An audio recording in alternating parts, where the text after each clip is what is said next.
ഇന്ന് നല്ല അടിപൊളി അച്ചാറാണ് ഞാൻ ചെയ്തിരിക്കുന്നത്. വേറെ നല്ല സ്റ്റാർ പുളി, ക്യാരറ്റ്, കോവയ്ക്ക. എന്നും മാങ്ങയും നാരങ്ങയല്ലേ അച്ചാർ ചെയ്യുന്നത്. അപ്പോൾ ഇതൊന്ന് ചെയ്ത് നോക്കണം. നല്ല കിടിലനാണ്, നല്ല ടേസ്റ്റാണ്. ഇത് മാത്രം മതി ചോറുണ്ണാൻ. നല്ല സൂപ്പർ ടേസ്റ്റാണ് കേട്ടോ. അച്ചാർ മാത്രം മതി ചോറുണ്ടാന്ന് പറഞ്ഞിട്ട് ഞാൻ കപ്പലണ്ടിയുടെ സലാഡും പിന്നെ പാവയ്ക്കയുടെ മെഴുക്കുവരട്ടി എടുത്തിട്ടുണ്ട് കേട്ടോ. പിന്നെ ആവശ്യമുള്ള സാധനങ്ങൾ അച്ചാർ ഉണ്ടാക്കാൻ വേണ്ടി സ്റ്റാർ പുളിയാണ്. ഞാൻ ഒരു മീഡിയം ടൈപ്പ് സ്റ്റാർ പുളി എടുത്തിട്ടുണ്ട്, പച്ചയാണ്.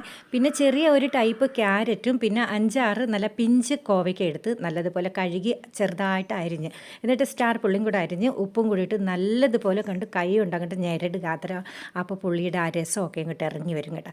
എന്നിട്ട് അതെല്ലാം കൂടെ ഒരു പാത്രത്തിലിട്ടിട്ട് നമ്മൾ വറ്റൽ മുളക് വെള്ളത്തിലിട്ടിട്ട് നല്ലതുപോലെ അരയ്ക്കണം. കൂടെ ഇച്ചിരി കടുകും കൂടെ അരയ്ക്കണം. എന്നിട്ട് ഇതങ്ങോട്ട് ചേർത്ത് എല്ലാം കൂടെ മിക്സ് ചെയ്ത് കായവും ഇച്ചിരി വെളിച്ചെണ്ണ ചേർത്താൽ നല്ല അടിപൊളി ടേസ്റ്റാണ്. ഞാനിവിടെ സൺഫ്ലവർ ഓയിലാണ് ഇട്ടിരിക്കുന്നത്.